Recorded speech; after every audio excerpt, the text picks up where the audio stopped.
여러분 안녕하셨습니까? 양영태 TV의 양영태입니다. 윤석열 대통령이 여러분 잘 아시겠지만 보훈청을 보훈부로 승격시켰습니다. 동포청을 신설했는데 이 서명식에서 국가의 부름을 받고 응한 분들에게 대한 국가가 혜택을 주고 국가가 많이 돕겠다. 절대 그에 응답한 국가의 부름에 응답한 분들을 잊지 않겠다. 이것이 국가의 소명 아니냐라는 말을 했습니다. 아주 원론적이지만 가장 감동적인 말이 바로 이 말입니다. 국가 부름에 응답한 분들을 절대 잊지 않을 것이라는 말은 누구나가 통수권자는 다 할 수 있을 것 같지만 실제로 할 수 있는 사람이 누굽니까? 그는 윤석열 대통령이었습니다. 왜? 보훈부로 승격시켰지 않습니까? 그리고 동포청을 신설했지 않습니까?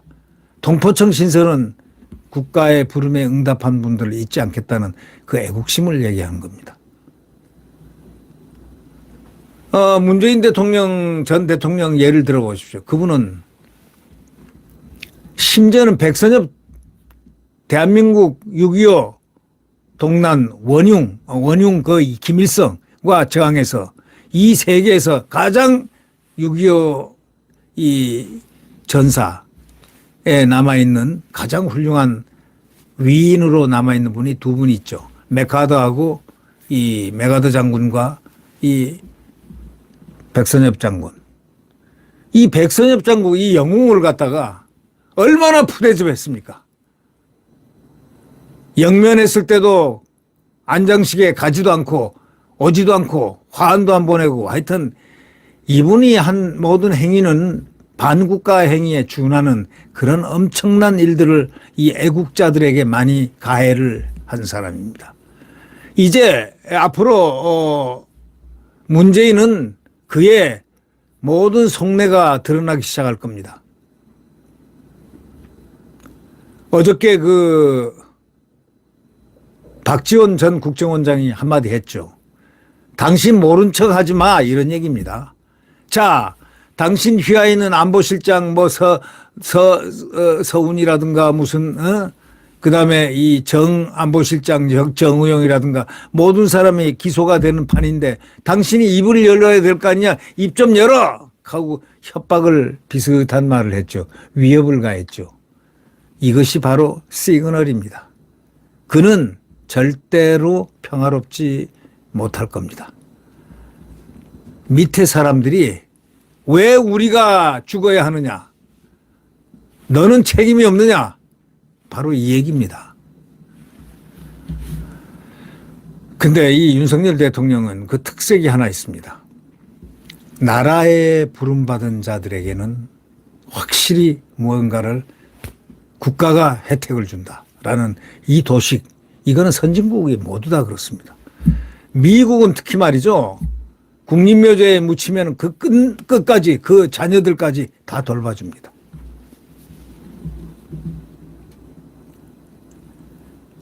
윤석열 대통령이 국가보훈처를 국가보훈부로 승격시켰다는 것 그 자체가 상당히 큰 이야기입니다.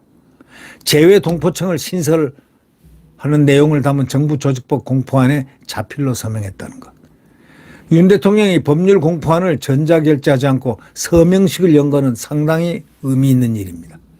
진실을 국가에 바친다는 그런 뜻 아니겠습니까? 윤 대통령은 62년 만에 이루어진 보훈부 승격에 대해서 한 국가의 품격은 누구를 기억하느냐에 달려 있는데 재외동포청은 또 윤 대통령의 대선 공약으로 이제 2월 임시국회 때 여야가 합의 처리한 거지만 이 바로 보훈부 만든 것, 부로 승격시킨 거, 이거는 말이죠. 한 국가의 품격, 누구를 더 기억하느냐 이거 아니겠습니까? 대한민국 부름에 응답한 분들은 정부가 어떤 경우에도 잊지 않는다 하는 바로 이 메시지를 보훈부 승격의 메시지로 던졌습니다. 제가 언젠가 자주 얘기를 했던 것 같은데 제가 미국에서 한 70년대, 80년대 한 두서너 번 그걸 목격을 했는데 국내선 비행기를 이렇게 타도 가면은 그 빡빡 머리를 좀 깎은 이 병사들 보면 다 알지 않습니까? 이 병사들, 오히려 미국 병사들은요, 군기가 철저하게 확립되어 있습니다. 두발 군기고 뭐고 철저합니다. 야, 뭐, 다 어떤 나라보다, 한국보다 더 철저한 데가 미국 군기입니다. 예. 군기 확립이 그렇게 되어 있습니다. 그 자유스러운 나라가 왜 군기 확립이 되어 있느냐. 군기 확립이 되어 있지 않으면은 절대로 군인이라는 그 사명을 갖다가 국가를 위해서 목숨을 바치는 그런 소명을 다할 수가 없습니다. 그런데 비행기를 떡 탔는데 그 머리를 빡빡 깎은 이런 병사가 군복 입고 배낭을 메고 탁 타니까 그냥 갑자기 장내가 박수를 막 쳐요. 깜짝 놀랐습니다. 이 비행기 안에서 온 박수가 얼마나 크든지 말이죠. 그래서 그 박수 소리를 듣고 저도 딱 보니까 나도 미국 사람이 아닌데도 불구하고 박수가 이렇게 쳐지더라고요. 왜? 미국 군인은 우리에게 뭔가 이렇게 우리를 도왔다는 그런 인식이 내 머릿속에 있었기 때문에 아마 그런 거였습니다. 그리고 난 다음에 탁 의자 그 자리 딱 그거 했는데 자리를 앉자마자 사람들이 먹을 거라든가 이 모든 거 이거 그리고 그 그를 위한 메시지 이렇게 전달하는 그 승무원 그렇게 군인을 이렇게 위에 받드는 이 미국 사람들 이 정신들은 뭐냐 나 대신 생명을 바쳐 24시간 그 군대에 있을 동안 그 모든 시간을 국가에 헌신하고 있는 당신에게 경의를 표한다 이런 뜻 아니겠습니까? 네. 윤 대통령은 바로 그런 뜻이었을 겁니다. 그 박수를 치는 국가를 위해서 나를 위해서 국가를 위해서 자기 목숨을 초계처럼 버릴 수 있는 그 군의 그 모습들을 존엄으로서 표시하는 것 얼마나 중요한 일입니까? 윤 대통령이 이날 서울 용산 대통령실에서 박민식 보훈처장을 비롯해서 정부 관계자하고 국가유공자 등이 지켜보는 가운데서 정부 조직법 공포안에 서명을 했습니다. 이번 서명식은 미국에서 지난 1988년 당시 로널드 레이건 대통령이 제대 군인처를 부로 승격하는 보훈처법에 직접 서명한 장면과 유사합니다. 제대 군인처. 네. 제대 군인부는 미국에서 국방부 다음으로 큰 부처가 되어 있습니다. 국방부 다음으로 아주 파워풀한 데입니다.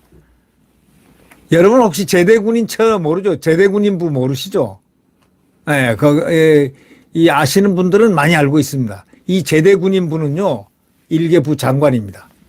미국에서 국방부 다음으로 큰 부처. 국방부는 따로 있고, 제대 군인부 따로 있고, 국방부 다음으로 큰 부처입니다. 이번에 승격된 보훈부도 정부 19부 중에 행정안전부 다음인 의전서의 9번째가 됐습니다.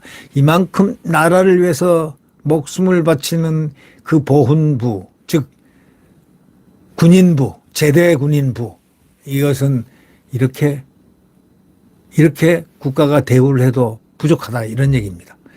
정부 관계자는 미국처럼 제복을 입은 국가 봉사자를 존중하는 문화를 정부 조직에서도 구현하겠다는 그런 뜻이라는 사실을 분명히 밝혔습니다. 지금 윤 대통령이 잘하는 것은요, 이런 바로 이거. 제일 중요한 게 국가 아닙니까? 국가. 나라가 있어야 뭐든지 할 수 있지 않습니까? 이 나라를 위해서 목숨을 바친 군인들에게 상식적으로 국가가 무엇을 해줘야 되는가? 걱정하지 말고 나라를 위해서 우리를 위해서 싸우다오. 우리는 당신을 지켜줄 것이다. 당신을 위해줄 것이다. 이런 훈훈한 소위 보이지 않는 대화가 거기에 존재하는 것입니다. 윤 대통령은 이랬죠. 오늘 우리가 누리는 눈부신 번영은 호국 영령들이 목숨 걸고 자유를 수호한 결과 아니냐. 정부는 호국 영령들을 한치의 소람이 없이 책임 있게 예우하고 호국 영령들께서 온몸으로 지켰던 자유의 정신을 더욱 소중하게 지켜나가겠다. 이렇게 얘기했습니다. 윤 대통령은 재외동포청 신설과 관련해서는 정부는 750만 재외동포가 체감할 수 있도록 맞춤형 동포정책을 강화해 나가겠다. 이렇게 밝혔습니다. 여태까지 대통령들이 실천을 못했던 이 부분을 바로 윤석열 대통령이 실행한 겁니다. 이 보훈부와 재외동포청 이것은 6월 초에 공식 출범합니다. 보훈부 장관은 국회 인사청문회를 거쳐야 합니다. 초대 보훈부 장관은 박민식 현 보훈처장이 유력한 것으로 알려졌습니다. 박 처장은 월남전 때 전사한 고 박순유 육군 중령의 아들입니다. 보훈부의 전신인 보훈처는 1961년 군사 원호총으로 출발해서 1985년 처로 승격돼 지금까지 이어왔습니다. 외교부 산하 첫 청급 기관인 재외동포청은 법무부, 교육부, 행정안전부 등에 흩어져 있던 관련 업무를 통합해 전담합니다. 정말 이 문재인 때 이 보훈처가 형편없었습니다. 아주 보훈처, 문재인 시대에 보훈처 장관 했던 사람들, 보훈처장 했던 사람들은 다 잡아서 조사해야 됩니다. 지금 애국자들이 가장 분노하는 것은 바로 문재인 시대의 보훈처장들입니다. 이자들이 삼성장군이고 사성장군이고 뭐 몇성장군이고 해서 가가지고 보훈처에 가서 못된 짓, 좌파들을 위한 부역을 했으니까 말이죠. 이제 제대로 보훈부가 되면서 대한민국은 이제 명실상부하게 국가를 위해서 몸과 마음을 바쳤던 그러한 제대군인들에 대해서 이렇게 보훈부를 승격하고 동포청을 신설한 것은 대단한 역사의 한 페이지로 생각됩니다. 우리가 저 육군사관학교 졸업했던 옛날 강제구 소령을 우리가 기억하죠. 이 지금 세대는 잘 모르겠는데 저희들 세대 때 강제구 소령은 아주 훌륭한 군인의 이미지, 군인의 상으로 되어 있습니다. 1965년도죠.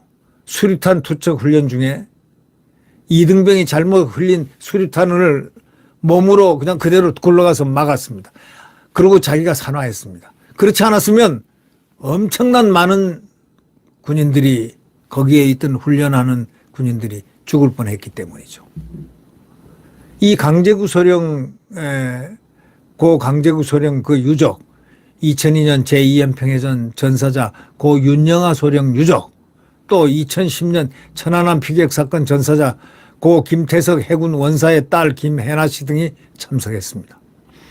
현재 군 장학생 과정을 이수 중인 김혜나 씨는 2025년 해군 소위로 인간할 예정입니다. 재외동포청을 신설 기념해서 김영근 세계 한인 네트워크 상임대표 등이 참석했습니다. 윤 대통령은 참석자 전원과 일일이 악수했습니다. 윤 대통령은 강제구 소령 아들에게 1965년에 돌아가셨으니까 아버님에 대한 기억이 거의 없으시겠다고 위로를 전했습니다. 벌써 강제구 소령 아들이 벌써 50대를 중반을 됐으니 말이죠. 중반이 됐으니 참 세월이 빠르다 합니다. 그럼에도 불구하고 이 강제구 소령의 어떤 이 국가를 위해서 이렇게 헌신했던, 자기를 버렸던 많은 애국자들이 지금 오늘에 빛나고 있다는 것. 이거 얼마나 다행스러운 일이겠습니까? 윤석열 대통령은 바로 이 동포청과 보훈부를 승격시키는 그 자체가 더 중요한 게 아니고 그것을 만들어냈다는 그 실행하는 그 의도, 마음, 바로 국민들에게 정말 바치는 헌사와도 같이 느껴집니다. 참 대통령 훌륭한 업적을 하나 남겼습니다. 네.